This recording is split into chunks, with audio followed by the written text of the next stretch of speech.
ready, aim. All right, let's set the record straight. This is something we get fundamentally wrong when we chase success.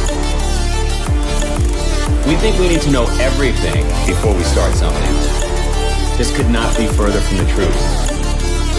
Success is a game of speed. Everyone thinks the big eat the small. Bullshit. It's the fast that eat the slow. If you want success, you have to move faster. Too much time researching and you'll never get anywhere. Listen, knowledge is a paradox. The more you learn, the more you're exposed to what you don't know and all the associated risks.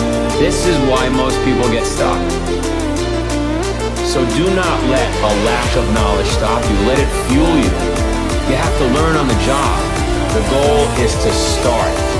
Instead of ready, aim, fire. Live by fire, ready, aim. You learn as you go. And if you fuck up, good. Nothing teaches you like failure. So just start. Stop talking about it.